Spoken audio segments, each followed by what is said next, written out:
Welcome everybody to Webinar Wednesday from Sight and Sound Technology. And this week it's all about entertainment, accessible entertainment, what's accessible or maybe what's not accessible, what have you found to be accessible, and how can we use the myriad of stuff that's out there that we've all been finding over the last 12 or so weeks when we've been locked down. My name is Stuart Lawler. I'm from Sight and Sound Technology, and my colleague Carl Braley is with me in the room as always. We're delighted to be back for another session, and this time with a great panel of audio enthusiasts and readers and TV bingers, some of whom work professionally in the sector as well, and we'll talk about that in just a second. Before I introduce the panel, just a couple of housekeeping issues. If you'd like to comment on anything that you hear today, you can press Alt and H on Windows, Command and H on the Mac, or access the chat area on your mobile app if you wish to type a message to us in the chat. Or if you wish to raise your hand and have your voice heard, you can press Alt and Y on Windows, Command and Y on the Mac, or on the mobile app, you can press the raise hand button. And we will bring you on at an appropriate time in the discussion. We have a lot of people in the room today, and we had a lot of emails in advance of the session, so thank you very much to everybody who has taken the time to get in touch with us. We're going to try and get through as many questions as we can, so do please be patient, and we'll hopefully get to your question. So let me introduce our panel and ask them maybe just to talk very briefly about themselves. And we've got to start with ladies first. And up in Northern Ireland, delighted to welcome Jackie Brown. Jackie, welcome to the session. Thank you, Stuart, and good afternoon, everybody. Stuart's asked me to join the panel today to talk about some reading services. As you know, the RNIB has launched its reading services website this year, and it's an ongoing project that they're delivering. So I'd like to talk to anybody that wants to ask anything that I can answer about that. There's also Audible, there's Kindle, there's Apple Books. There's a whole raft of stuff out there that I'm sure people have been tapping into while lockdown's been in progress. So if there's anything that I can help with, I'll do my best. Thank you, Jackie, and we're very much looking forward to hearing your contributions and all about those books. There's lots of them out there, as you say, and lots of reading services. Okay, so I'm going to go to Oran O'Neill, who is in Dublin. Oran, thank you for joining us, and you're very welcome. Thanks very much, Stuart. Hello, everybody. You're all very welcome. I am very happy to be here.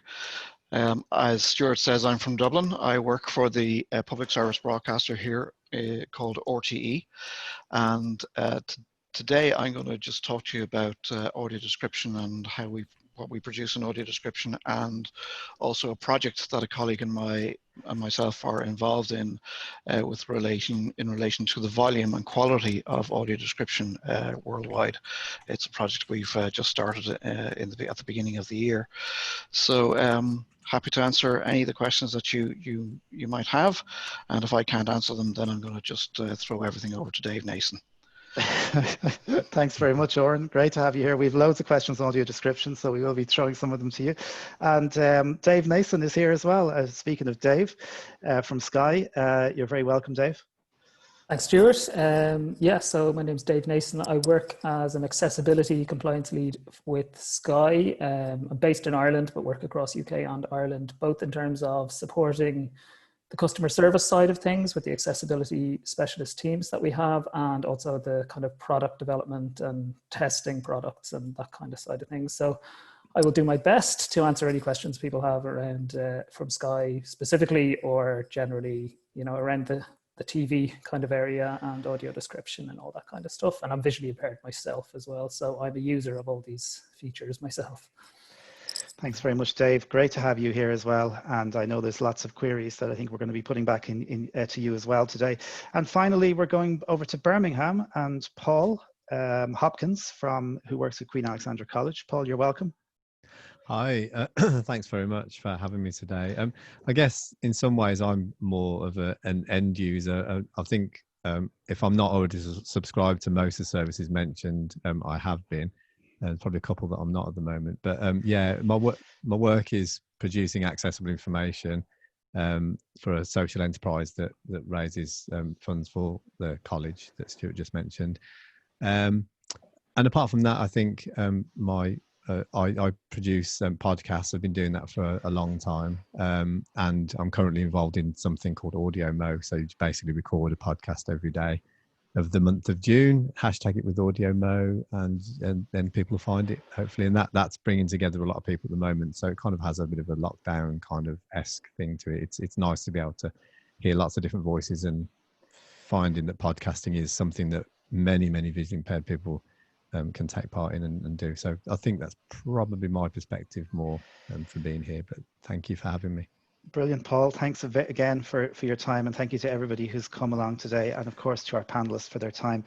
Now, one of the other reasons we did this, I suppose, we've all been consuming content a lot during the lockdown period, maybe a little bit more than most. And one of the things we're keen to know today is, what have you been watching or reading or listening to? Anything you'd like to share that maybe other people might like to know about? So maybe before the end of the session, we'll ask our panel what they've been watching or listening to or reading. But if you'd like to share your own thoughts as well, as I say, you can enter in the chat, or you can raise your hand with Alt and Y, or activate the raise hand button on your mobile on your mobile platform, and Carl will keep an eye on the raised hands and we'll get you on as soon as we can.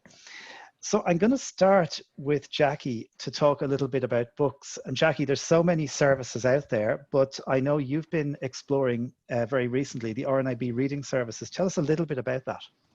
Okay, well, the RNIB were running a service with Overdrive, which a lot of people found really difficult to navigate the website and also to download books. And it was a download service that is in operation around the UK, so it is a mainstream. And I think RNIB just sort of tweaked it a bit.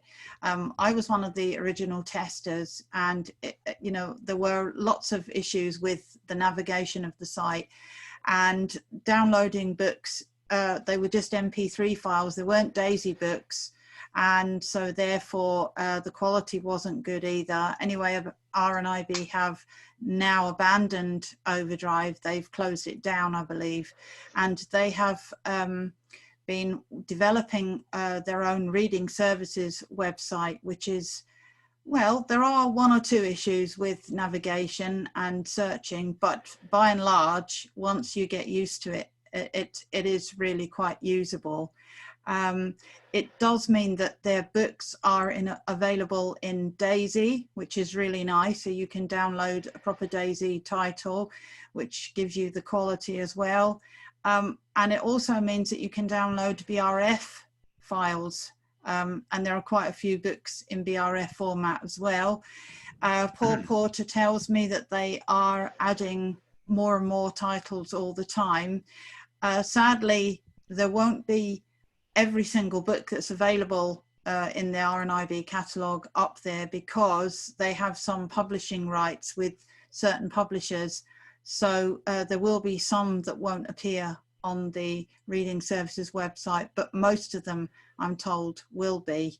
But I've been taking advantage of, you know, downloading lots of books, because we normally, my husband and myself, both subscribe to the Talking Book service, and we have found over lockdown in particular, but just in recent months anyway, the postal service for receiving CDs is quite well, hit and miss, shall we say.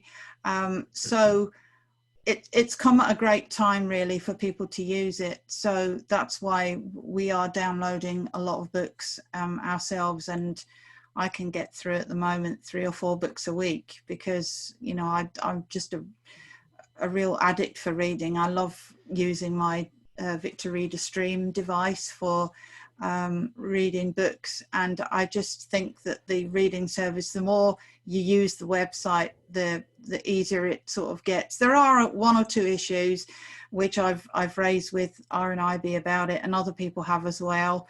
And I've been one of the testers helping with that. And I've sort of outlined that some of the search criteria and things like that is quite difficult at times, can be a bit clunky. All we want really is a download button with a short synopsis of the book once you've searched for it. But it seems that you have to jump through a couple of hoops to get to the download of the book. So I've put together a short document of how you do it, how you register, how you search for titles, you download them and unzip the books. And if anybody wants a copy of that, I've been inundated today already since I posted to various lists I'm on, and I've been inundated with people wanting a copy. And it's, you know, I'm quite happy to send it over by email. So if you know my email address, you know, just ask me for it, and Stuart will even you've got a copy, Stuart, so you could send it over to anybody that wants to. I'm quite happy. It's just really to help anybody that wants to use the service, because I think it's there. They've obviously spent a lot of money and time on it, and I think it's important that people get the most out of it, especially at the moment with so many people not able to go out. So that's the RNIB reading services. And of course there is Audible. Everybody knows about Audible. Not everybody subscribes to it, but it's a good download service as well. You do get books on the day of release. Some people struggle with the Audible Manager and stuff to get it onto, say, devices like the Victor Reader Stream or the Plex Talk, or, you know, stuff like that. A lot of people now are starting to use their iPhones and other devices, tablets and things, to get the book downloaded. And I think that's easier. If you're going through, you know, your Victor Reader Stream, you've got to register the card on your device so that, you know, you can get the books downloaded into your library. So there is, you know, it's not plain sailing, but it's certainly doable. And if anybody needs any help, again, you know, give me a shout and I'll try and explain it to you. We did have a question actually, Jackie, about the Audible library. Somebody was trying to download from the PC and finding it very difficult when they pressed enter on the download link for the title that they wanted. It was just bringing them back to their library. And actually, I think I remember seeing that as well. But of course, I tend to use the app almost all the time. And you're talking about the Audible Download Manager. So I think that's slightly different as well, isn't it? Yeah, it's a bit, because I've only, normally I used to, my husband, see what we do is, my husband and I have a shared subscription. What we do is he pays for it. This is a really good deal, this for me. He pays for it every year. And I have the books. So what we do is we share the thing between us, and we talk about what books we both want to read, and I might download a book and say, well, I want that one, and you know, he'll read it as well. Or, you know, sometimes there are individual books we want. But we've been using Audible for quite a while now, and I've got the Audible program on my PC.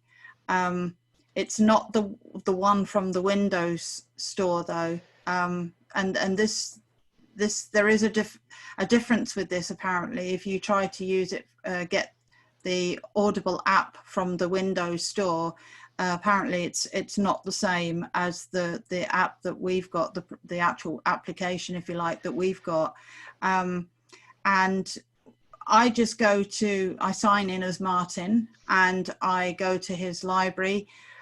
Well, I look for my book first, then I go into the library, and then I download the book, and it downloads a small file that you get on your PC, and then you enter on that, and that opens up the Audible Manager, and then it starts to download the book, and you find it in your Audible downloads folder. That's essentially what's meant to happen, but I know lots of people are having difficulty with this because Audible want to move away from the specialist note takers stroke devices like Victor Reader Stream, and any new devices that are coming out on the market now that are specialized, they're not being authorized by Audible because they want you to use your phone or your tablet, and I don't use mine that way. I use my Stream. So that is the issue. Okay, so there are changes within Audible, and I think it's one of those things that's all the time changing. But certainly for that person who put in the question, Audible Download Manager might be the way to do that initially, to get those files onto PC. Paul, what about you? Have you been using RNIB reading services in the UK? Are you exploring that as well? As with Jackie, I beta tested it, and I think just with one thing and another, I've left it a bit to settle down, but I'm going to re-register with it and start using it.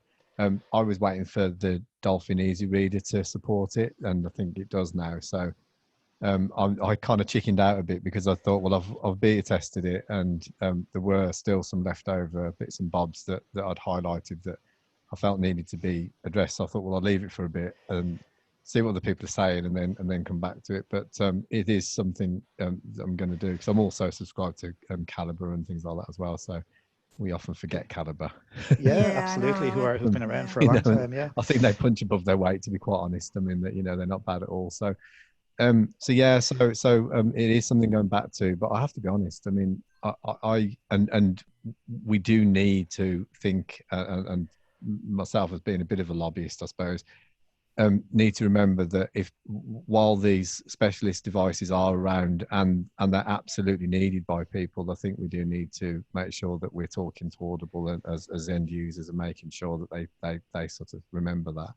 I think they do. I think they know about it, and I think loads of people have lobbied them and fired questions off. But from the replies that I've seen coming back from people, they seem to be saying that this is the direction that they are moving in, and they're not supporting any of the. There's a new Daisy player called the Evo 10, and that doesn't support Audible at all.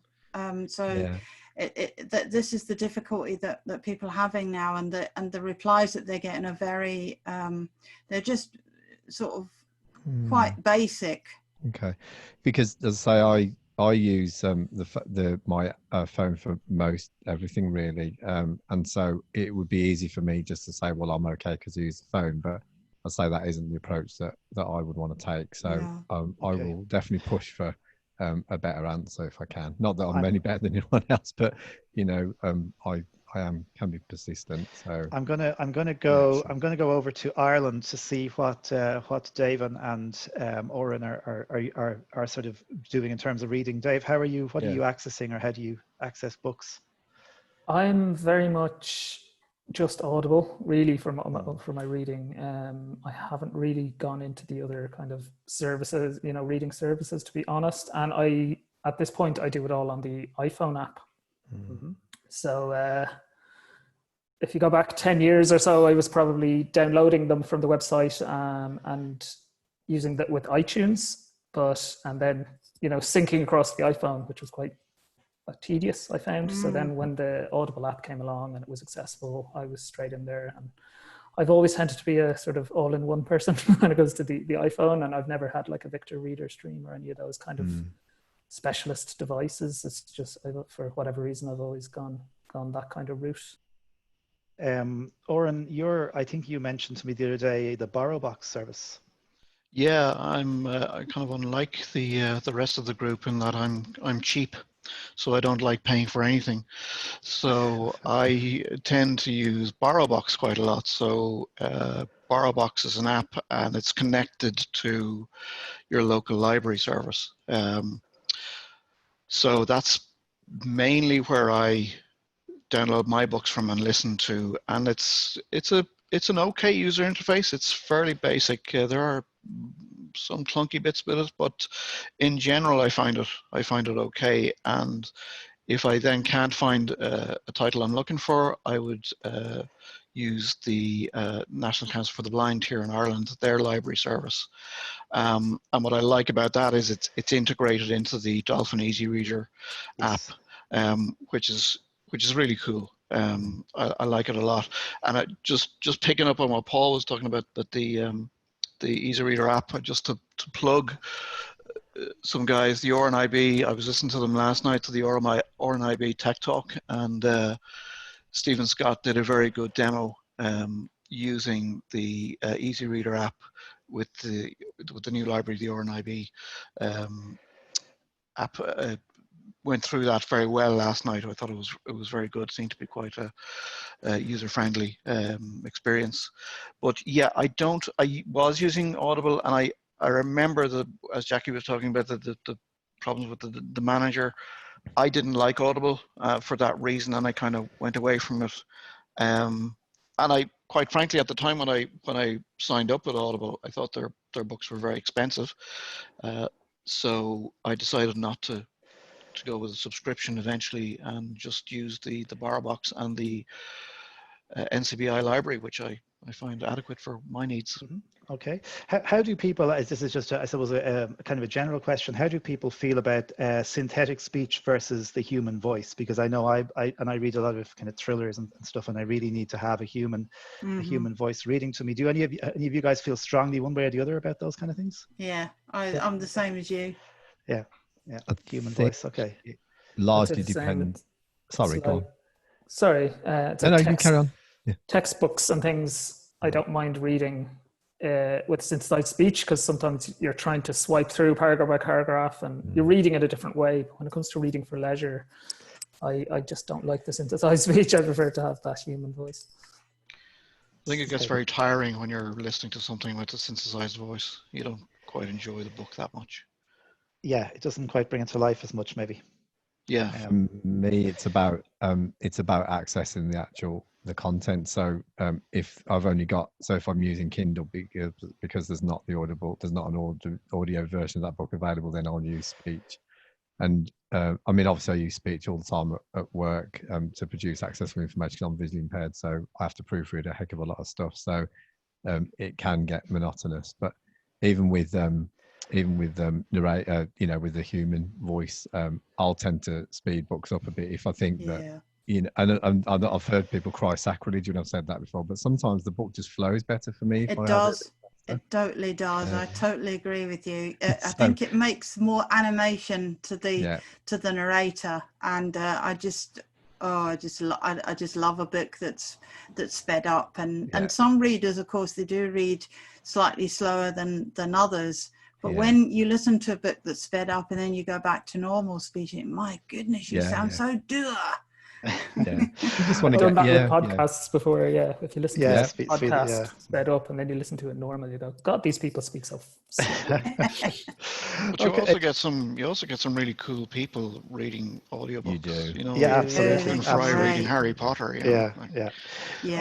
Just before we leave the subject of books, at least for the moment, because I want to get on to talk about audio description, because there's lots to talk about. But before we do that, Jackie, maybe just for yourself in particular, Braille books, refreshable, downloadable Braille books, how are we on that? Is there a lot to choose from?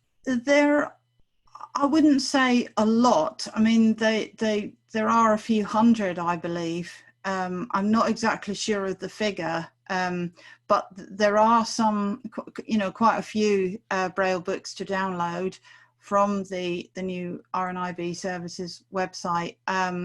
They're in BRF format, so you can download them onto your Orbit reader or whatever Braille device you're using, which is really good. They're going to be adding more and more all the time, but at the moment it's nowhere near as big a catalogue of BRF files as obviously the DAISY catalogue is, but it's getting there. And if you buy an Orbit reader from RNIB or wherever you get it from, there is an SD card full of I'm told preloaded books on there in BRF format that you can use.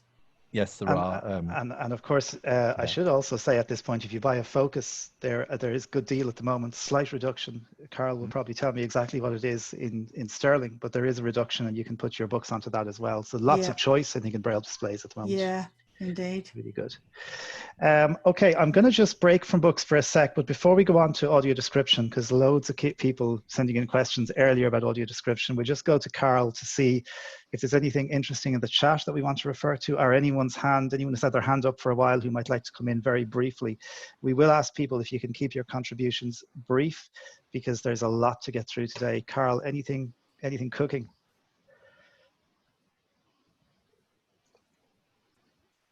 Carl's gone home. Not sure if we've lost Carl. Okay, we will come back to Carl in a sec. I'm going to talk about audio description then. Big area, big topic, lots of things about how, you know, what's available, what's not available, why some things are available in certain areas and why some things suddenly become unavailable. But maybe before we do that, Oran, as somebody who's actually involved in this day to day, can you tell us a bit about what's involved in creating audio description from a resources perspective and the time it takes? Because I imagine it takes quite a while. Yeah, well, it can take some time. Sometimes some programs lend themselves to audio description, and the turnaround can be quite quick. We produce audio description, some audio description in RT, but we also buy in audio description files. My main task for the last year and a half has been to introduce audio description for our junior channel, for our kids channel, which is called RT Junior, and that's aimed at children from 0 to maybe 10 years old. And we didn't have the availability to play out availability to play audio description out. So that's kind of where I came in to work out the technical aspect of it, and to meet the targets that were set by our Ofcom, which is called the Broadcasting Authority of Ireland. So we had targets to reach. So we have a very small setup at the moment. It's kind of still in trial. We need to add in some equipment and move to a different room. But basically, we have a presenter who we both kind of trained up on how to audio describe something using a lot of documentation already out there. And what happens is the lady who does the audio description, she writes the scripts and records, and I'm in the room with her at the same time. And as I'm blind, I kind of help her out with the production of it and let her know what sounds good, what doesn't sound right, what needs to be described, what doesn't need to be described.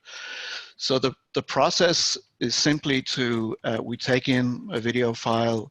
It has to be transcoded to a browse copy version, which is a bit boring. I shouldn't be telling you those kind of things, because you're probably not interested.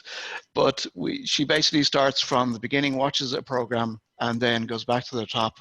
And within the software, she's watching the video, and there is a text box underneath the video, and you mark an in and mark an out point for the audio description. Write down your script that you think will fit into this section, and then Clara would record it, and if she needs to redo it, she'll redo it. The great thing about these pieces of software is they generally they're somewhat intelligent in that they will start to give you a red line or red text once it's established that you're not going to be able to read the script between your in point and your out point. So it's a huge time saver. Once that's done, we have a full program that's audio described, and we end up with an audio description file. That's just the voice on its own. What we do then next is we premix.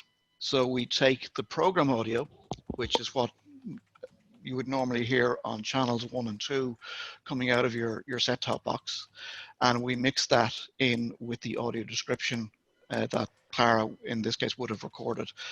And we print that audio file back to the master video file. So the master video file will then carry the master audio file, which will just be the normal program output in a stereo, and it will also carry the audio description file. And there is another way we do it as well, which is we can take in a file from an outside company and we can play it live on air. Most broadcasters, though, are switching to this kind of pre-mixed scenario, so that the audio description is embedded within the media file. So it means there's less room for error. Sometimes you have problems with if the video file and the audio file are not the same duration, you could have the audio description file could be out of sync. so with embedding, which is kind of becoming a worldwide standard now, we are it's getting better. So most of, well, on everything we do on our junior channel is embedded. So that's great. We've managed to reach our targets for that. Our target for our junior channel is about 7%. It was 6% last year. It's 7% this year. And then for our RT1 and RT2, which are our main channels, we also have a 7% target to reach for audio description there, which we are meeting. And it's my hope that once COVID goes away, we will go back into production and start to improve on those targets and go beyond the limits that have been set by the Broadcasting Authority. It's really interesting just to get a sense of what's involved. So thanks for sharing that with us, Oran. And we are going to talk to you again in a few minutes about, because I suppose I want to talk a little bit about how audio description is transmitted, and also some issues around sound quality and things like that people have talked about before. But Dave, so I personally am not a Sky subscriber. I wish I was, but I'm not, because availability where I am is a bit challenging. But that aside, you guys do a whole load of stuff around audio description, don't you?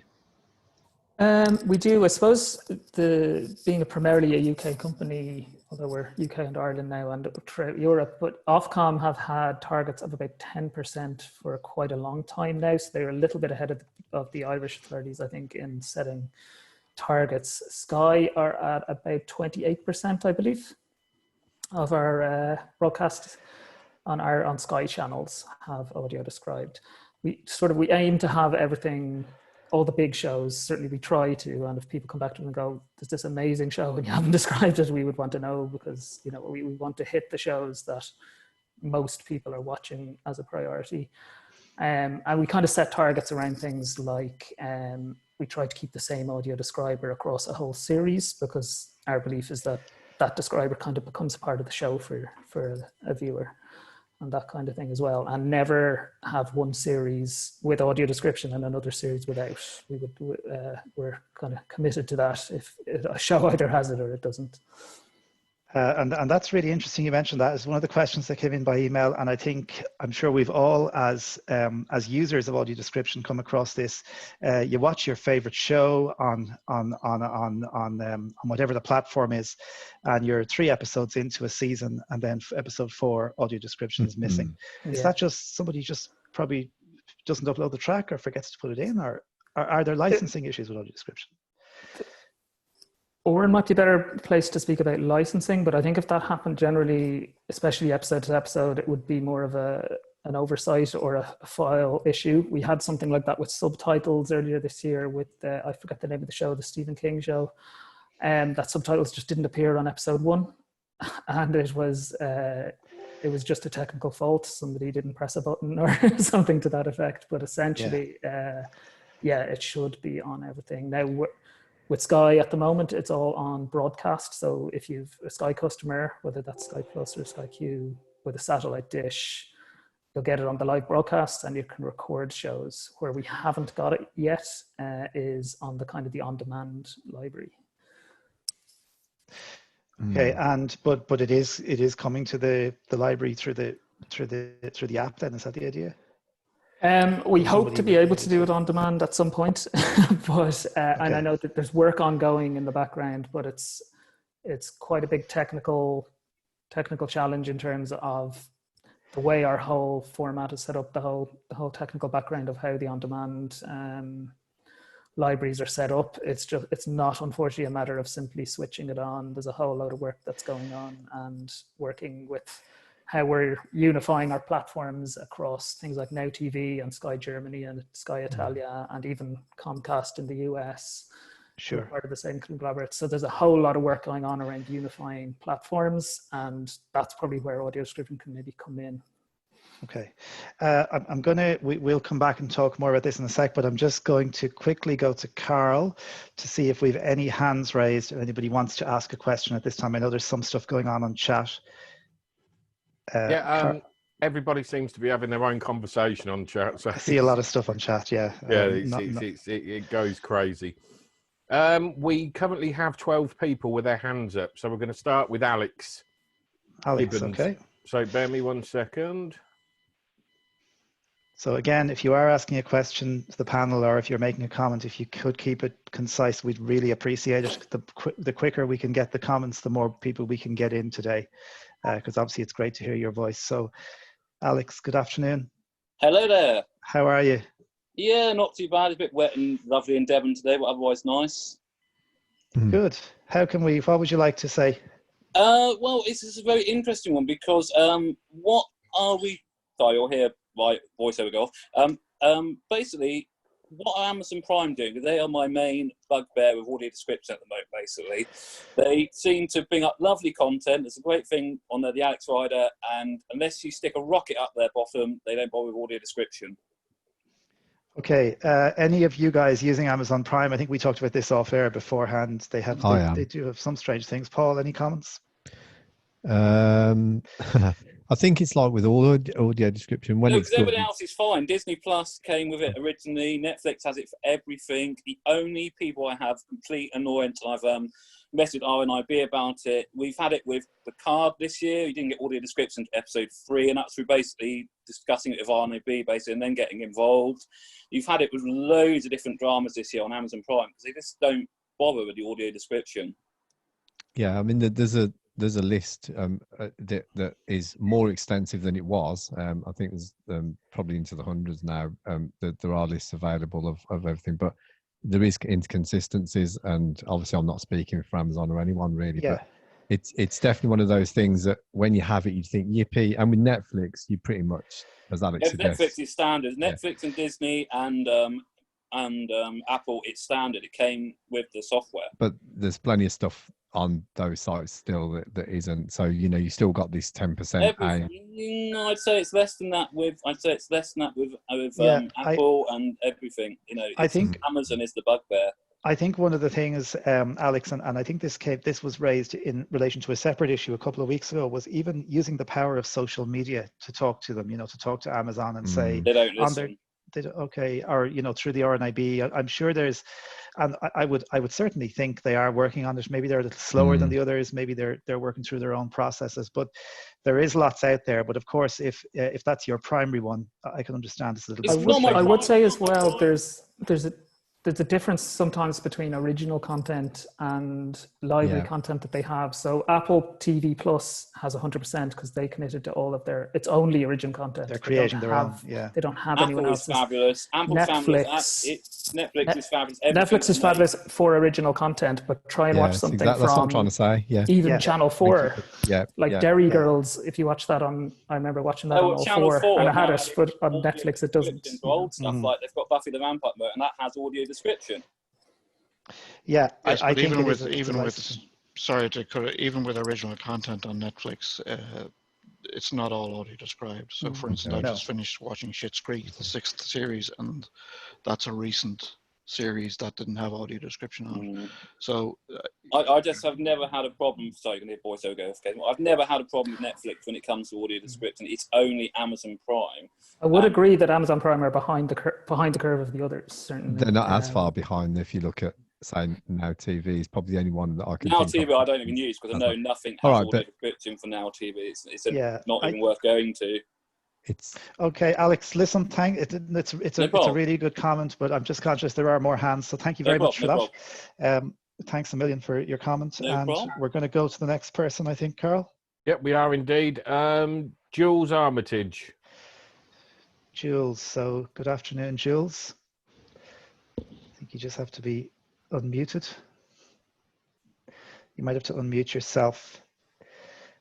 Hang on, I've just tried it as well. Should be a little pop-up should come up. Zoom does funny things. And if anyone does want to raise your hand, remember you can press Alt and Y, or you can type in the chat. There's lots of activity in the chat. Hello. Hi, Jules. Hello. How are you? Oh, hiya. Sorry. It said that I was on mute, and when I've unmuted it, it didn't unmute. Don't worry. Yeah, not to worry. On a positive note for Amazon, going back to books, I listened to lots of books. I did The Overdrive when it first came out.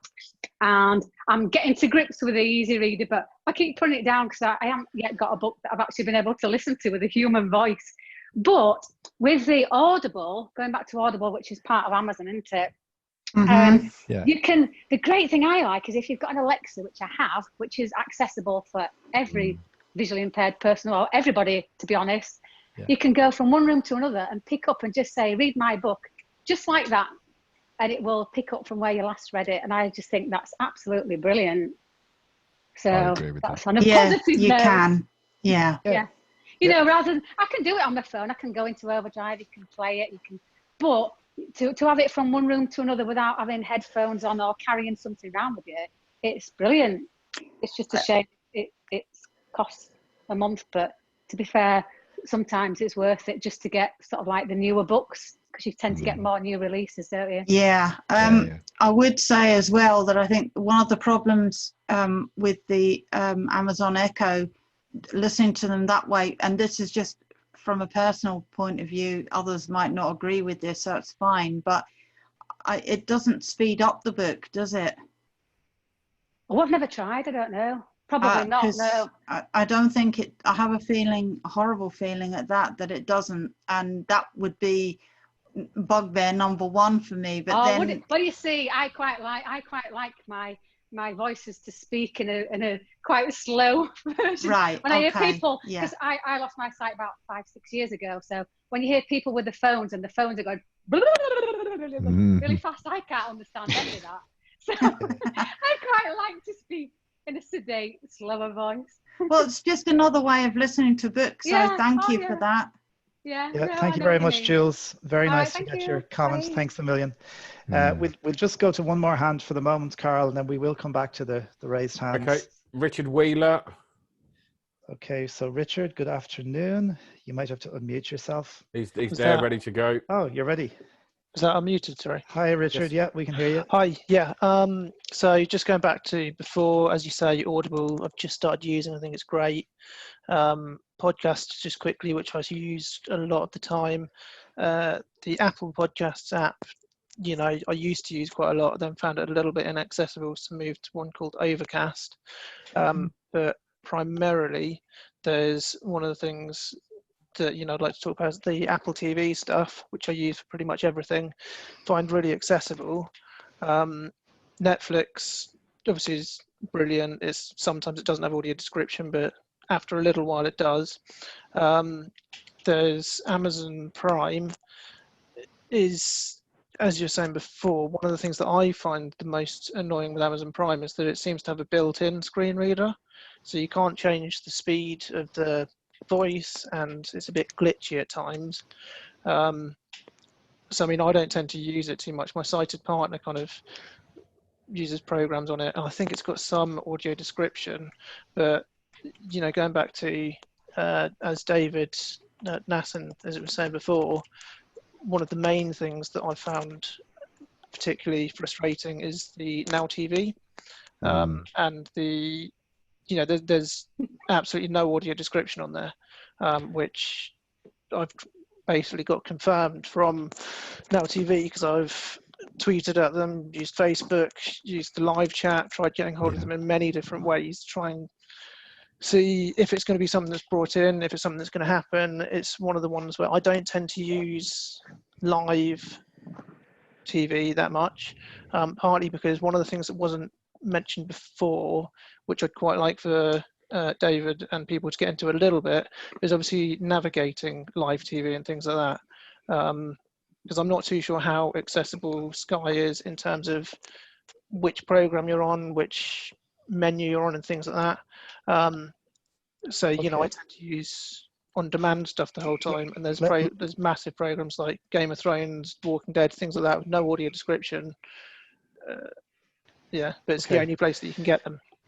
Richard, thanks for your comments. I'm going to bring that one back to Dave in a sec. There was actually, or there is, a technical reason why Amazon's app has that very slow speech, which Dave was telling us about off air. Dave, I don't know if you want to just talk about that again, and then maybe I guess in relation to Sky and in relation to Now TV, if you can talk again about that. I'll do my best anyway. The Amazon thing is more of Amazon Prime, it's more of a theory than something I know absolutely about, but I think they've built their app rather than using, without trying to get too technical, but rather than building a native app for the Apple TV and for each device, I think it looks like they're using a sort of an engine that allows them to build the app once and essentially deploy it on multiple different, you know, on Samsung and LG TVs and all that kind of stuff. And so they're using VoiceOver, but they're more tapping into VoiceOver with their own voice engine, which is what I think is happening.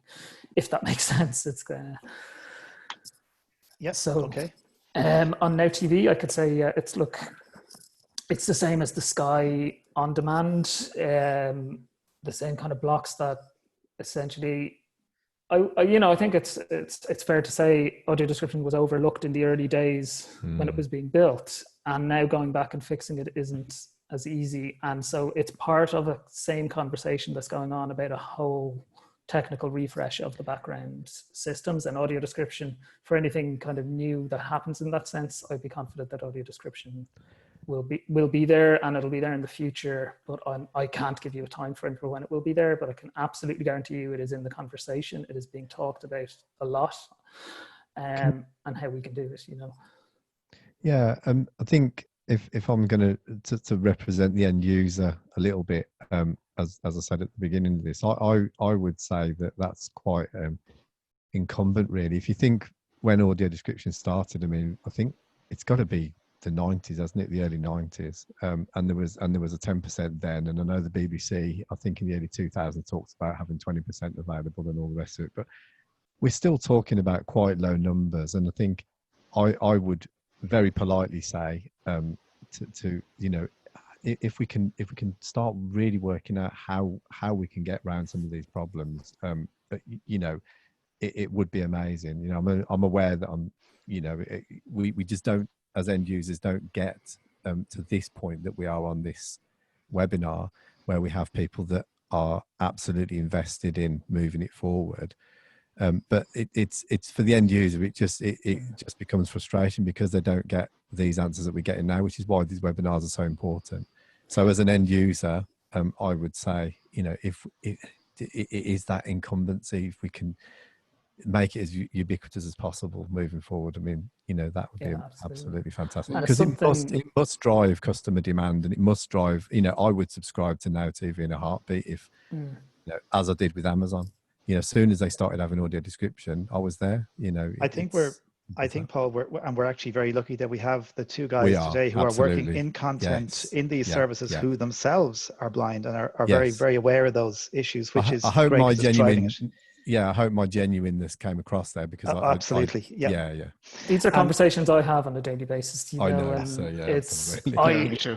You don't need to apologize to me for expressing your frustration, because I feel that, you know, I feel the frustration myself. And like I say, it is something that's very much in the conversation of how they're going to get audio description onto on demand. It's just, unfortunately, I'm not in the technical side, but the technicalities of it aren't as simple as flipping a switch by any stretch, by all accounts. So, but the way we do it in RTE is, for our player content, anything that's been audio described and has been on any of our main channels, that will then broadcast on our player. So anything that's been on air with audio description, it will be available on our player. That's the issue, is that our player isn't technically capable at the moment. You know, it's only the live broadcast player that actually has the capability. And on the live broadcast player, I think that we're doing a very good job, about 30%. And obviously I would like that to be larger as well. But if I could just add, there's one of the things that, you know, concerns me a little bit as well, though, is that obviously there's the issue of, you know, the complete lack of audio description, but also you're paying full price for the service. There's things like your TV license, where you do get a bit of a essentially discount for the lack of being able to appreciate the full service. But for something like this, you know, I've tried investigating things like this, and there's just, obviously it's great having David on the call, but until now there's no one where I've even been able to get hold Yeah, of I would Now TV agree or with Sky. that. So.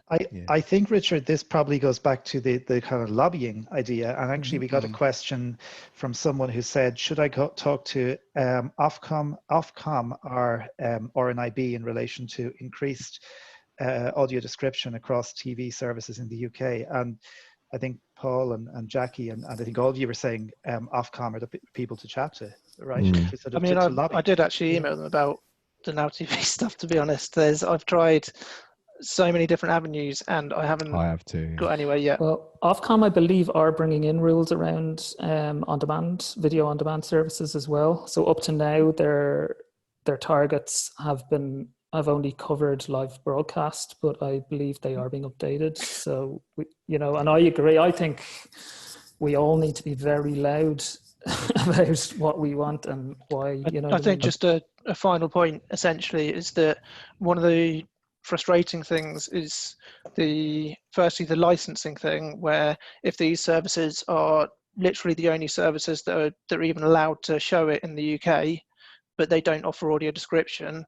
And then also there's the fact that some of the programs, you can watch them on Netflix and they've got the audio description, but then you watch it on Now TV and it's just not there. Yeah, and I think there's a whole conversation to be had in the throughout the industry about how audio description is done, even because a producer, a studio makes a show and then it goes to a broadcaster and it's being left to the broadcaster to add the audio description and subtitles. Rather than it being part of the production, and that's one of the things that goes wrong then, because they sell it on to another broadcaster and suddenly the audio description gets left behind. There's mention of the apps in the comments that are coming in, which can sync with your programs and things, which, obviously we're all very keen on knowing where that is. The only workaround that I have found at the moment is that I listen to podcasts to go alongside with the TV show. So I'll watch Game of Thrones or The Walking Dead or whatever, and then listen to an hour-long podcast to figure out what actually happened. Yeah, okay. I've done that. I've done that too. Line of Duty, I did that with. Richard, thanks very much for your comments. Great to hear you, and thank you for that. I don't know if you've been to watch Line of Duty. Actually, that's one that I want to watch myself. Brilliant. Okay, so let's talk a little bit, and somebody touched on it there, about audio description, I suppose on different services, and maybe you send it to a broadcaster and they have to mix it themselves. And I've watched a number of things on different platforms where the audio description is either very low or it's just not right in the mix, and you keep having to adjust the volume. And Oran and myself have talked about this a lot. And Oran, I know you have some stuff to say about this and about kind of what's happening in relation to this. Yeah, this is my pet project. Since we started creating audio description and I was looking at content on various platforms, I began to notice the difference in quality, particularly with regard to the audio level. So myself and a colleague have started a research project which will look into what we are terming the dip values of audio description. So if you can imagine, when you're audio describing, you have your program audio, which everybody is listening to, plus you have your audio description. And the program audio, at the point where the audio description is due to be heard, needs to be dipped and lowered in level. And what I have found is that, looking at various content over the last couple of years, there can be quite significant differences. So if you have, an action scene where there's a lot of cars, a lot of noise happening in the background, there are occasions where you might be watching that and the audio description can't be heard because the dip level hasn't been severe enough to bring down the program audio. So my colleague and I are researching this project, and what we hope to do is kind of, what we realized was there's no actual standard for this globally. there are some brief guidelines that some of the platforms have, but there's no actual set standards. So this is a bit like something else I was involved in some years ago, which is called the loudness wars. And that relates to if you are watching TV and you're watching your TV program, your Coronation Street or whatever, and you come into your commercial break, you suddenly just notice that the commercial break ads are much louder than the program. And when you go back to the program, you discover that the program audio level is much lower. So this is similar in the sense that we're trying to standardize a level or a set of presets for audio describers. To be aware of that there are different types of content, and that audio describers are usually also the scripters. So they're usually doing the audio mix themselves and handing it back to the broadcaster. There are some broadcasters that hire scripters to write the script and narrators, and they record it and mix it within the broadcast facility, but mostly it's done externally. So what we're trying to do is set a standard so that no matter what the content is, whether it's drama or whether it's an action film or something, that the audio description level won't be too low and won't be too high, and you'll be able to hear it perfectly clearly. So we're working on that. We're going to have some focus groups where we're going to mix some audio content and ask different a group of people which they prefer, and the hope is that we will present this to the EBU, the European Broadcasting Union, and it will be integrated as a set of standards for broadcasters. So when broadcasters are inviting audio description to be done externally, they will have a set of standards that can be passed on to the audio describer, and it should make the quality of audio description much better in the long run. It'll take a little while. We're a little bit behind because of COVID-19. We're not exactly where we want to be, so it's probably going to be next year before we have any big data, let's say. Okay. And but the hope is to improve the audio description worldwide if we can. We want to conquer the world, basically. I think it's great that this is being looked into, because I suppose sometimes, and I think we've all maybe had this at some point, where we're just grateful to have any kind of description, but actually you kind of want it to be something that you can enjoy with, alongside the program mix. And sometimes the mix is turned down very low and the description is very loud, or vice versa. Yeah, and I think this is something that we're finding in our research is. We've got, as I say, you've got Ofcom in the UK, and we've got the Broadcasting Authority here in Ireland. And the feedback that the Broadcasting Authority of Ireland would get is that they're very happy, that people are very happy to have audio description, and can we have more, please? But I think now it's time for us, and including myself, to be a little bit more critical about the quality of the audio description. And as somebody's pointing out to me, you're paying a license fee, so we should be entitled to good audio quality, in particular to audio description. So I think we all need to be a little bit more vocal wherever we are. I think this is really important. Are you guys finding out? Sorry, Paul. We come back to you. Are you finding out? Is there anything, Paul, that let's say you watch, or platforms that you think audio description is done particularly well on, or things that you kind of watch and say this is good? It's exactly what I was going to come into. I think that piece of work that Oran's doing is really, really important.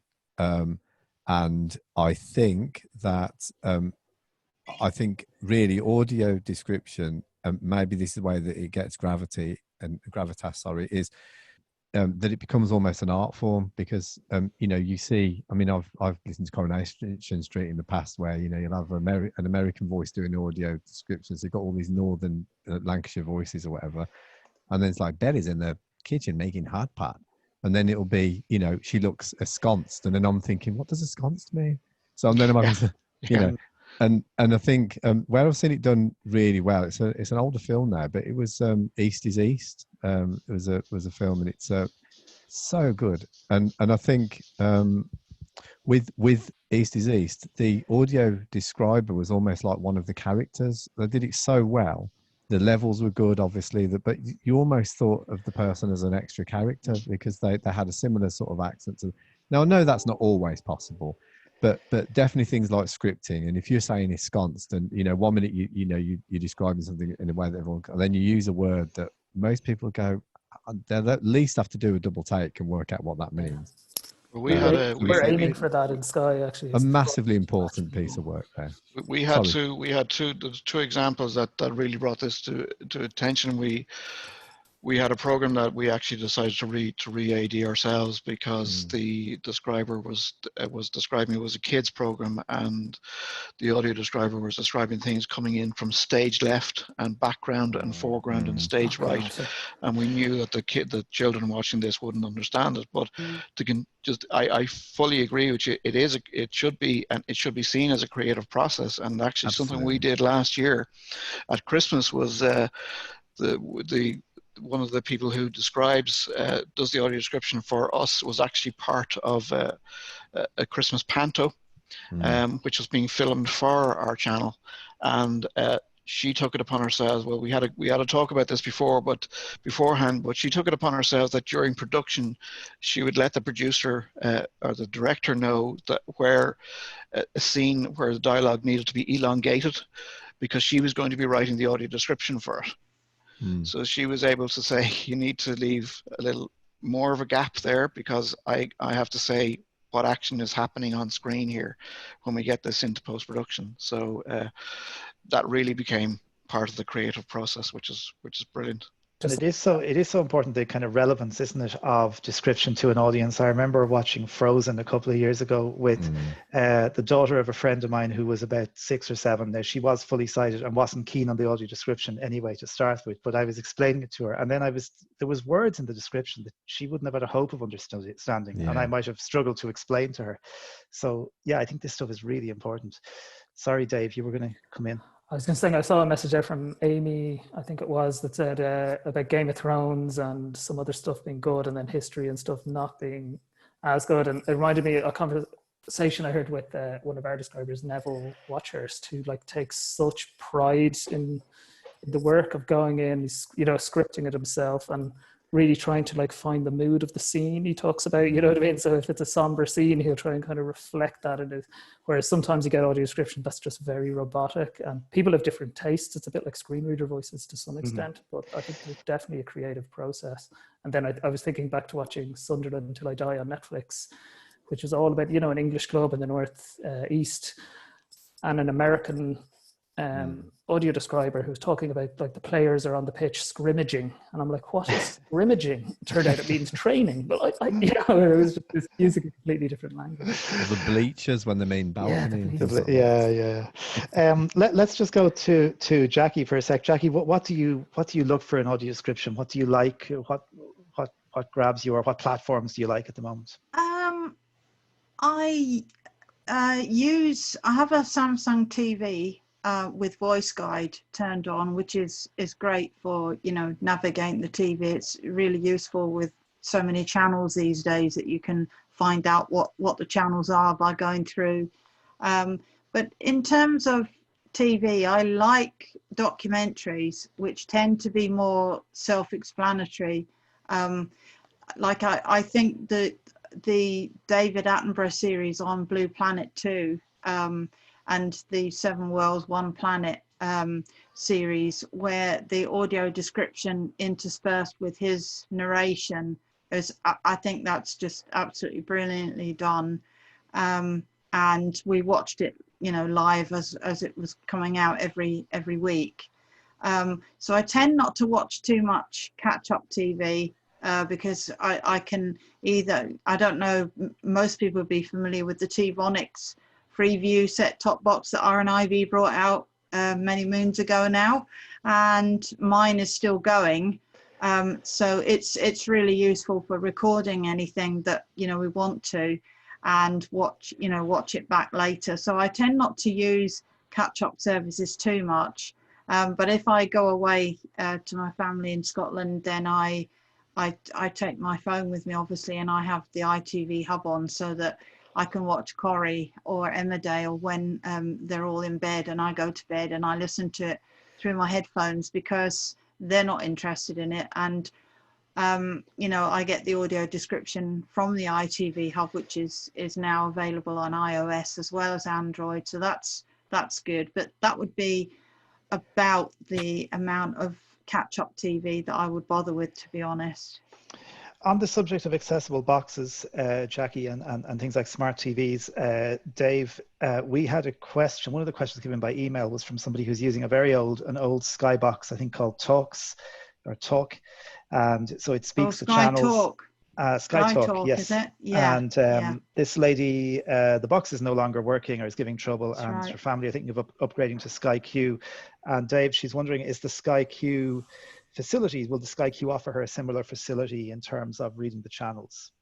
Okay, not at this time. Yeah, the Sky Talker, I think it was called, is quite it's before my time even. I think it's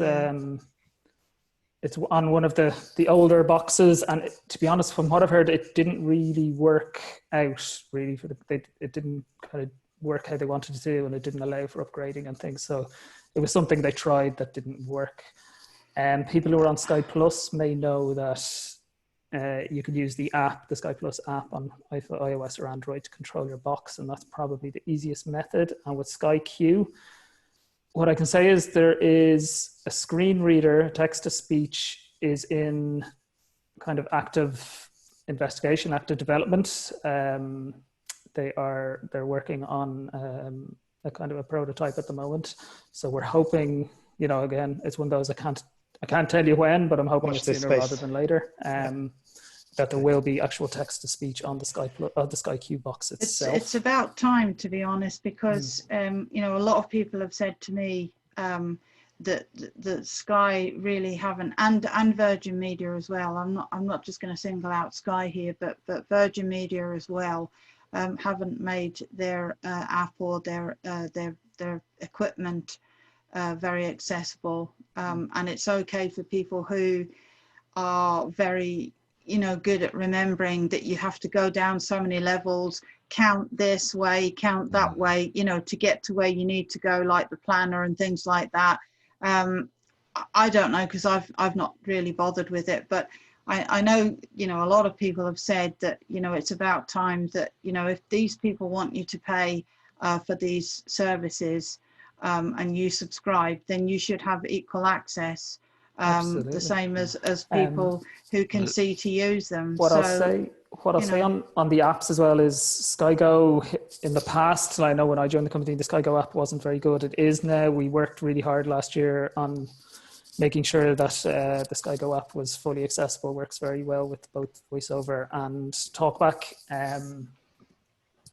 And you can look at the TV guide in that. You can go and see what's in your recordings and stuff. And combining, a lot of people are finding good use. We've had, you know, people telling us anyway that they're finding good use from using a mix of the app as your kind of guide and using voice control on the Sky Q. So with Sky Q, you have a button on the remote control, and you can say, go to whatever channel, or turn on audio description, or play this from my recordings, that kind of thing. So that is something people are doing, but like I say, a screen reader is being actively investigated, and hopefully there'll be good news about that in the not too distant future. Yeah. Okay, thanks for that, Dave. We got another question in, kind of an interesting one. Maybe Paul or Jackie might be better placed to answer this one. It relates to the BBC iPlayer, and the questioner was asking about the program Killing Eve. She said she went to watch the first series of Killing Eve last week, but she couldn't find any audio description. And she said, I seem to remember in the dim and distant past that audio description is only held for one season. So in other words, if a new season comes out, audio description on the previous season is removed. Yeah, it's crazy. Have you guys seen that, Paul or Jackie, on the iPlayer?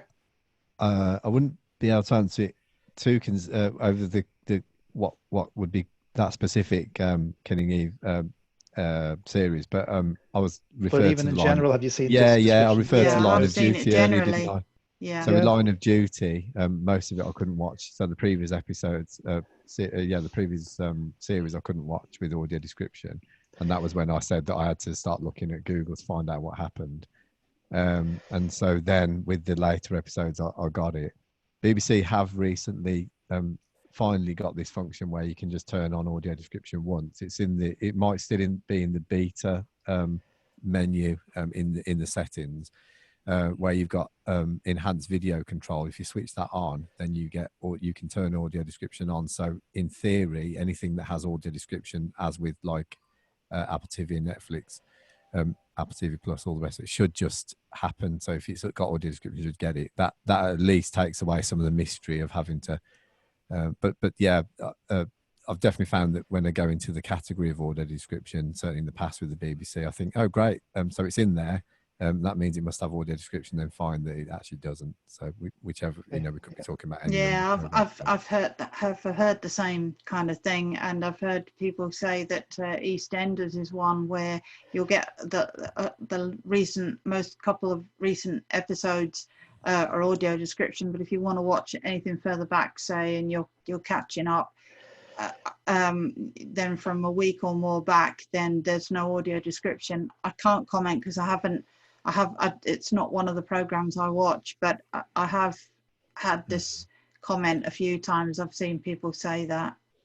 Okay, we got 2 emails in, and then I'll go back to the questions in the chat and the hands in just a sec. But we got 2 emails in. Paul, I know you were talking about this before we started.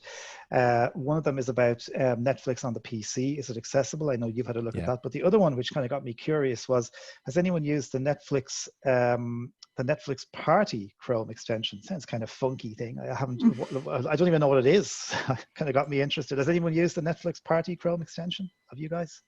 No. Okay. I've heard of it, and I've heard people complaining about it, not outside of the accessibility community, that it's not the easiest thing to use for anyone. But basically, Stuart, it's something that allows you and I could watch a movie together with it all synced up, basically. So and then chat away to each other at the same time and chat. And if we pause it, it'll pause for both, that kind of thing. I'm a guy. I'm not able to multitask when I watch movies. So it wouldn't work for me. Paul, what about Netflix on the PC? Have you had? Because I haven't done much with it on the PC, but is it accessible for you? Yeah. So I looked yesterday, and I'd done it a couple of weeks ago because I just wanted to see something on a bigger screen. So I used my laptop for that, and I found it to be okay. I mean, I've not dove too deeply, but certainly within no time at all, I was watching something as of yesterday. So I logged into my account. There's a link for audio description to be turned on. The only thing that I did notice was that the trailer started playing straight away, so you ended up with sound over so when you're listening with the screen reader, that was a little bit challenging, but it wasn't terrible. I mean, certainly I would say that given that I was watching something that I've chosen within a couple of minutes of logging on, and I'd got audio description on, I was pretty pleased with that. Okay, good to know. So yes, I would say I'll keep playing with it, but I was pleased with the result. Let's go back to Carl, because I know there are hands raised, and Carl, as nice as anything that's coming on the chat that you want to flag for us. Yeah, we've got I'm just going to allow Neil Skane, I think it is. Neil, okay, brilliant. Neil, you hang on 2 seconds. I do apologise. Neil, you should be able to speak. Yeah, no. Neil, my flag. Sorry. Hi there. How are you? Good. It's really interesting discussions. I was going to say about the Audible books. I struggled to use the Overdrive to start with, but when I discovered the Dolphin Easy Reader, that made that really accessible. And I think Netflix, I find the audio description is just amazing on Netflix, actually. And I've been binge watching everything I can find just because it seems to be the same describer on each program. So I just really find that amazing, and really would welcome the advances in Sky, because it's a really frustrating one at the moment. Yeah, well, it's great to see Sky certainly have loads of plans, it appears, and they're doing loads of things in the background. What are you watching, Neil? We haven't been asking people this, by the way, but anything you've been watching that's good? Recommendations for anyone? I've been watching Bloodlines, White Lines, and Ozark. Okay, very Ozark, good. Yeah, brilliant. White Lines I tried one episode, I found it very difficult to follow, but I've been told by lots of other people it's very good. So Great recommendations. Thanks for that, Neil. Appreciate your comments. It's a good series. Okay, definitely. Yeah, Carl, we talked about it before, actually. Yeah, I enjoyed that. Okay, any more hands there, Carl? We've got loads. Okay. Hang on 2 seconds. Andrew Summers. Okay. So, and again, just to say, if we don't get to everyone, we do apologize. We'll try and get to as many people as possible. Hello, everybody. Hi, Andrew. How are you? Hi. I'm very well, thank you. Just a query to probably Jackie, who could answer this one. Go ahead. Hi, how you doing, Jackie? Okay, go ahead. I've been for the last couple of weeks back and forwards to Paul, asking about the new update they're going to do with the new catalogue for the new the downloadable service. Oh yeah, I've seen that. He says it will be ready in days. Well, it's now a month. Yeah. I don't know what they're holding back. I don't know why, what, or when. He said they're still testing it. And I was one of the testers that started it. But that's my moan, that's my rant. Apart from that, I do like the service because I'm a good reader. I use the Trek to read all my books because I'm one of these fortunate ones that got the new Victor Reader Trek. But basically, another thing is as well, I was going to actually move back off, was Paul was on about Calibre. I'm going to plug, if I can, the actual discussion group for Calibre on the free lists. If Paul's not already a member, I am the owner of it. I've been doing it for years. I did it with somebody else who was helping me for a while, but she had to back off. If anybody's interested, how can we get into that, Andrew? Right, you can go on to free lists on the website and look for Calibre audio books, or you can subscribe to it by going into your email client or program or wherever you, or perhaps whoever you get your emails from, and you can type in the edit field, in the to field, to join it is Calibre Books dash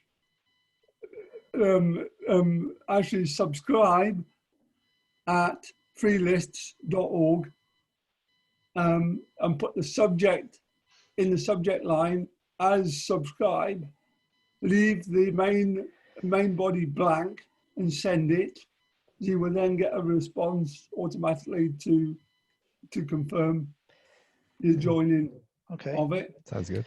Brilliant. Fantastic. That Can I just say, Andrew, that I also have been testing the RNIB, the new website. I'm not now, but I was for a while. I was.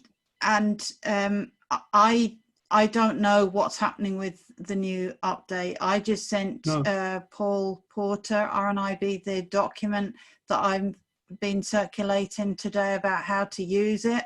And I'm interested in that document, actually, Jackie, if you could send it to me, if you would. Okay, I will. I'll send it to anybody that wants a copy of it. But Paul was happy with that. He said that it is an evolving project, though. So, you know, I can't speak for RNIB. You'd have to ask them what they're doing with the updates and stuff. But it's an ongoing thing. So any feedback you can give them, I'm sure they would appreciate it. Accordingly, it was to do with the search. It was to do with browsing books only without having to put in a search criteria in the edit field.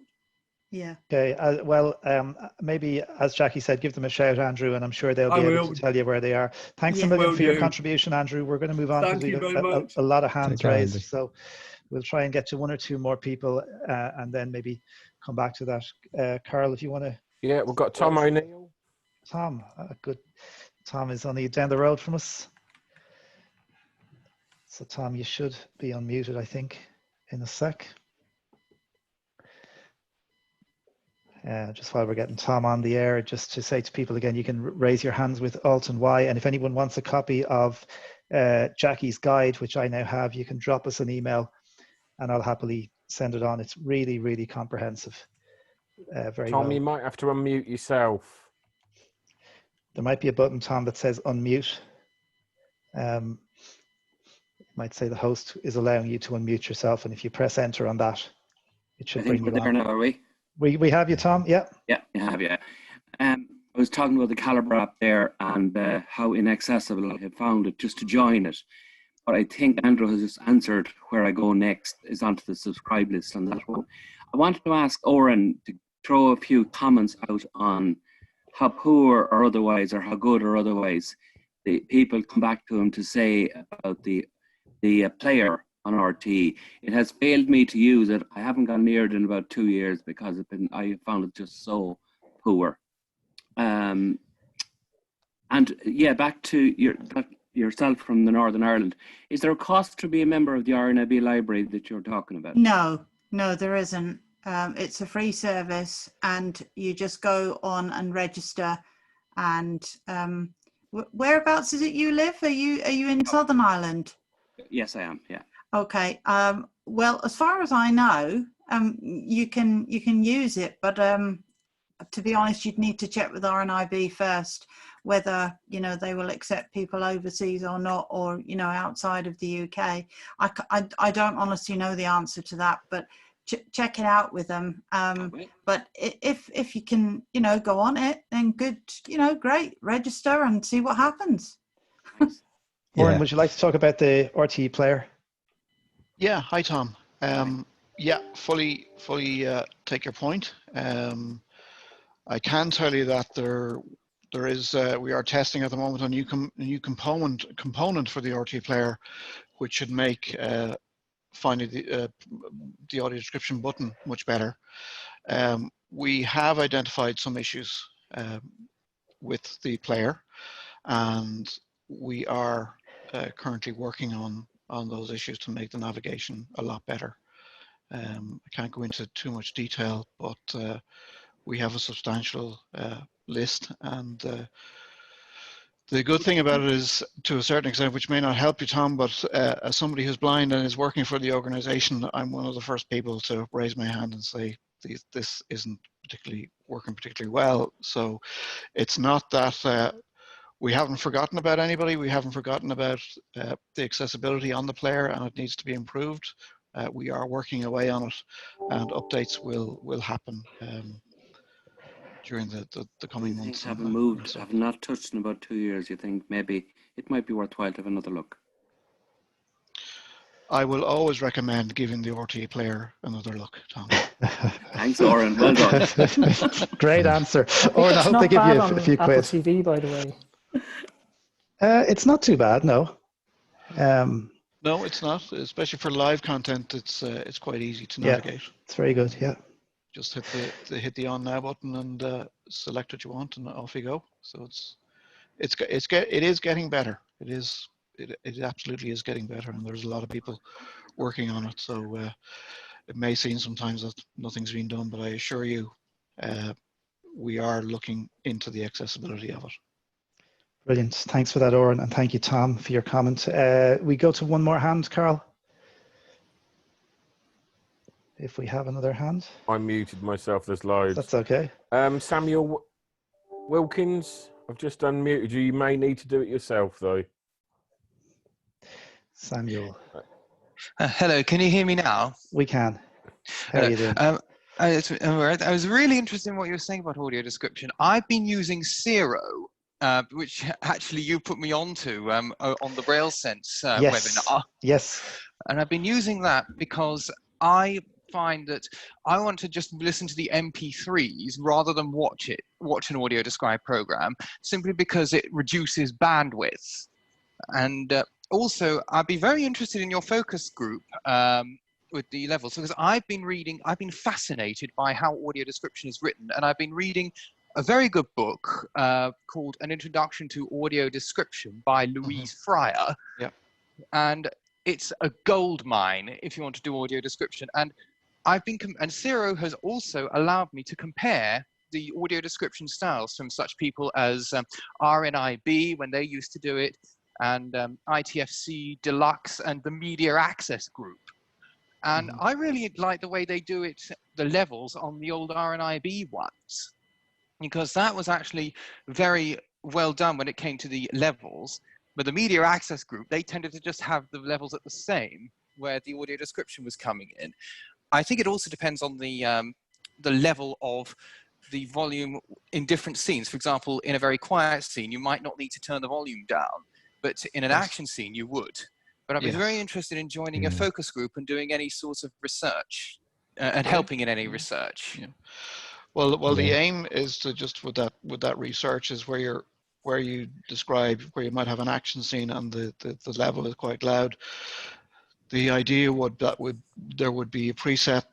A piece of software would look at the audio level and would dip the audio by a certain amount to ensure that the audio description track can be heard at that time. That book, I've read it, and it's a great book. And yeah, it'd be lovely to have you involved. I think it's worth saying that the having the audio track fade down so much, because I've heard that once or twice on a couple of Netflix ones where the actual soundtrack was faded so far down. In fact, it was faded to nothing, and then you just had that made me cringe. I just couldn't watch the rest of it because I just thought, and then the track would suddenly fade up, and you'd suddenly realise that you'd skipped a few seconds of music, and you really lost the sense of the film. So it's worth remembering that as well. But I suppose because sometimes there's going to be important sound effects as well as absolutely gunshot. yeah, and it literally faded to nothing, and you could hear this room ambience, and also actually recording close to the mic. People don't always have great mic technique, so they're really over here somewhere, as opposed to And surprisingly, the main topic at conferences with regard to audio description is usually about the how audio description, how it's described. It's not usually the technical aspect of how it's done. It's more about what should be described and what shouldn't be described. I think that's important as well. Really so as I said, Zero, someone just asked can you download stuff in the RNIB description? No, you can't, but Zero does have a few of them on their stuff, such as Armageddon's one.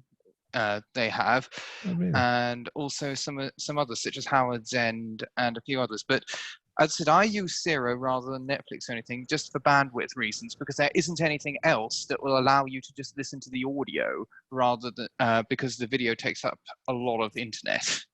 Yeah, and of course Zero has a lot of content, so anybody who wants to sign up to that can go to zero.com. They've loads of stuff there. Thanks very much, Samuel, for your comment. Really appreciate your input. We have about 20 minutes or so left in the session, folks. So we'll do one or two questions, and then I want to talk very briefly about music services. Someone put on the kettle, right? Get the sandwiches. Carl, have we another hand we can go to? We've got Mr. Lawler, a nice one though. Sorry. Oh my God! I am. Oh bless. I am now leaving Sight and Sound. I am so sorry. Carl and I are great friends. Too easy, Carl. Too easy. Come on, Derry. You need to. Here we go. Right, come on, Derry. I'm sorry, but I forgot what my name is. Great. Loving the chat. Big fan of Sky Q, especially that button to press to go to channel 102 or whatever channel. My main question is for Jackie. I've just bought a new laptop and I hope to put on my Audible books. I've just moved to an annual subscription. It's cheaper and get on with 24 tokens very quickly. What's the Audible download? What's the app I need to get there? Not the Windows app, obviously, but what app do I need to use for my Audible books? Derry, what I'll do is I will send you a link. It's probably the easiest way to do this. That'd be great. Yeah, would that be all right if I send you the link? I'll try and put it in Dropbox and send you a Dropbox link.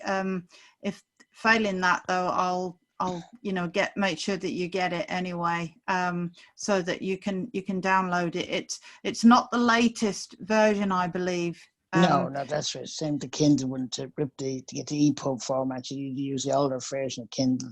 And I love me EPUB books as well. I love natural. I love the human voice, plus the synthetic Tom voice is my favorite one. So, but it's the Audible Manager you're looking for, or the app that the application that we use anyway is for Audible. You wanting to download them onto your stream or something like that? Yeah, exactly. Yeah. Okay. Just to get them, that'd be great, Jackie. And no listen, worries. thanks very much. You're welcome. On Netflix, Ozarks, on Zero, Bulletproof, and on Sky, Vera. That's my 3. Oh, great recommendations! Brilliant. Thanks, Derry. Brilliant. Okay. Thanks again. We're all going to be binging at the weekend now. We've got good recommendations coming in. Thanks for that, Derry. Nobody's mentioned Better Call Saul yet. Did I not call him then? No. Because it's so old. So, Carl, let's see. Have we another hand? We do indeed. Let me just get rid of that, Mr. Lawler. Darren Reed. We know Darren as well. So, Darren, you might have to unmute yourself. Oh, I'm sorry, that might have been an accident. I think we have you. Yeah.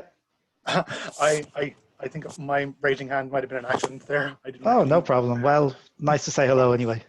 Yeah, sorry about that. But no problem at all, no Darren. problem. Thank you. No problem. I've done that myself. Next one, we have Poulin. Okay. Hello, Poulin. Just might need to unmute yourself there. Poulin. Maybe not. No. We might try and come back to Poulin. Right, let's just move on to Ian Lackey. Ian, you just may need to unmute yourself. There we go. I think we have you. Just good news for Jackie. Yeah. You can increase the narration speed using your echo. Can you? You can. You just say increase narration speed. Okay. Wow. So it's just all about the semantics of what to say to her. Yeah. So it's just increase narration speed. Okay. And the other thing, you're talking about the RNIB book site. Yeah. A couple of things. One, the easiest way, undoubtedly, is to use it with Dolphin Easy Reader, but be careful if you're downloading a long book. Yes. Because you can only read the one disc of it. Yeah. The way the RNIB built the library, the download center, use the old talking book discs. And it's a bit, if you download, like I downloaded the collected stories of Roald, and I could only access one disc. So it's a bit like going to the library and getting half a book. Yeah. So they haven't fixed that yet, Ian, no? We haven't fixed that. You know, that was in, they knew about that from testing. I know they did. So to my mind, there's no excuse. They keep saying, oh, well, we're waiting for Voice Dream Reader and Dolphin Easy Reader to fix this. Really, the only way to do that in my opinion. And the other question I was going to ask, I do all my reading, a lot of my reading as using books from Kindle. And I just wonder, why do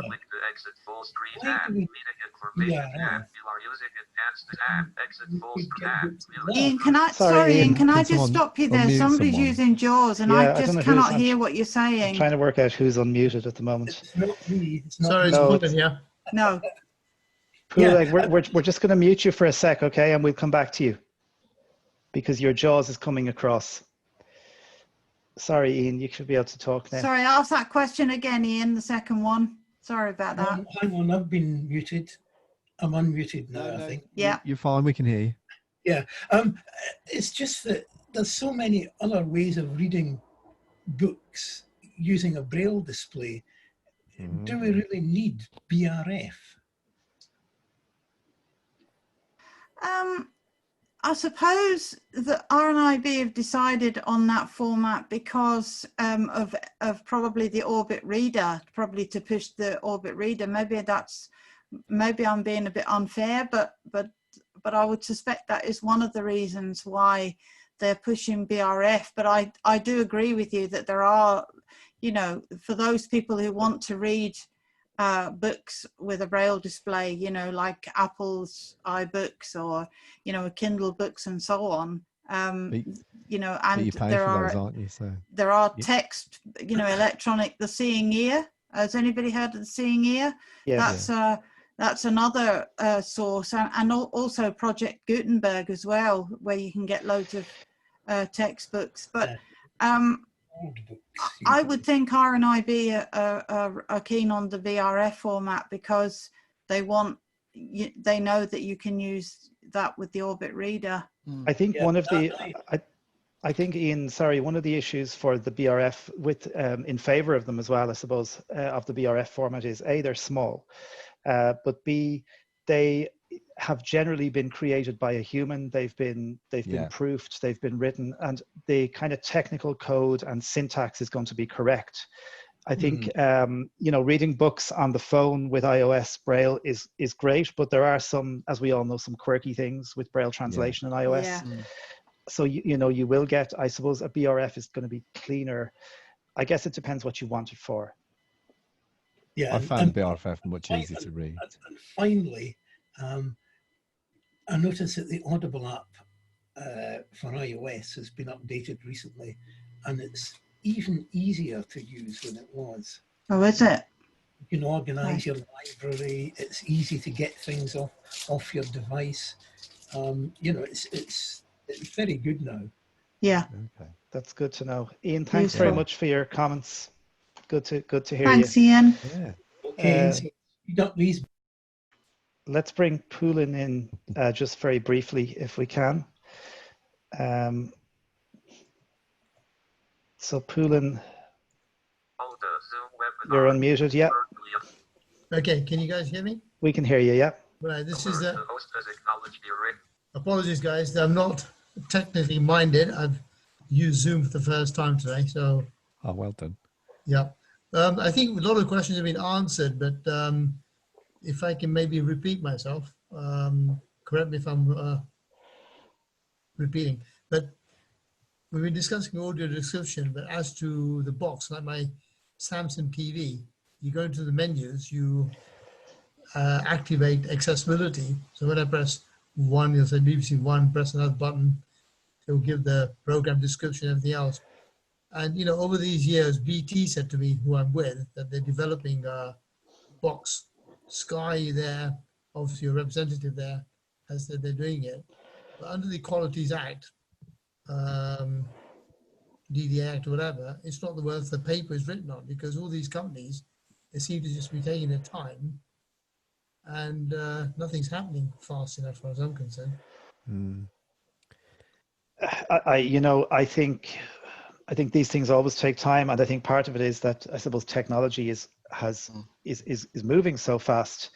I don't know if Dave or Oran want to comment. Technical issues, you know. There may be, it may seem like they're doing nothing, but they may have come across some technical issues that are preventing them from moving forward until they solve whatever issue. These seem like excuses that, you know, no offense, but they're trying technical issues, but it's just taking too long. I mean, you get watches, you get Jaws, you get all sorts of stuff, which is screen and software which are working.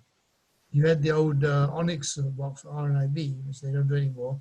You got radios, you know, it's a matter of scripting.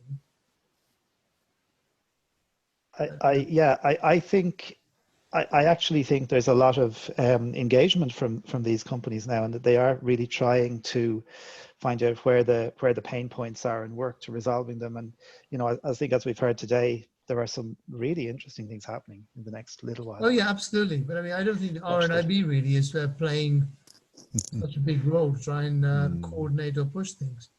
Yeah. Okay, thanks for your comments. Thank you. Philip. Yeah, thank you. Yeah, Guys. appreciate that. Sure. Should I okay, that's perfect. Anyone else, Carol, with their hands raised? And we may not get to everybody. I think Patsy is wanting to speak. Is that right? Sorry, I muted myself and I didn't realise. Patsy, you may need to unmute yourself.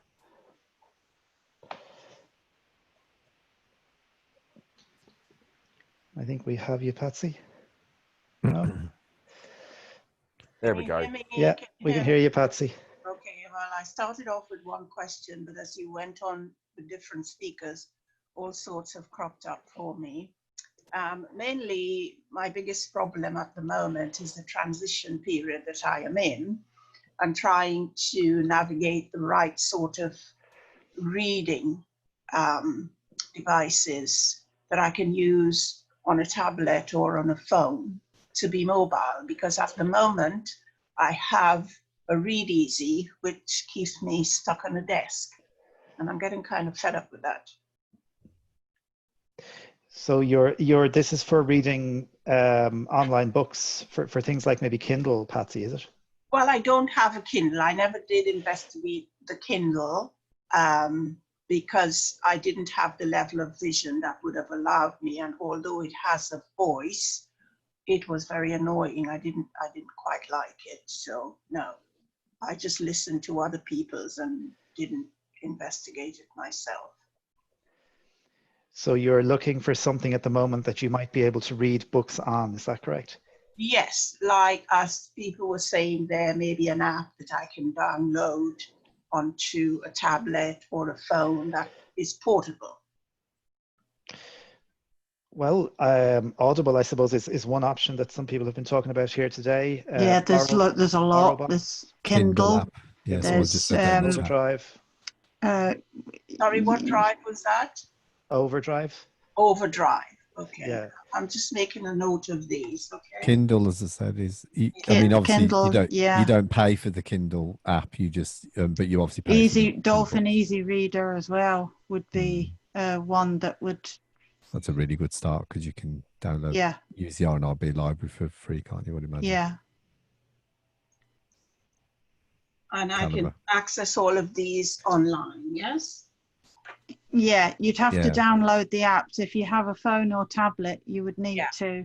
If you have, an iPad or an iPhone, you would need to go to the App Store and look for Easy Reader or Kindle.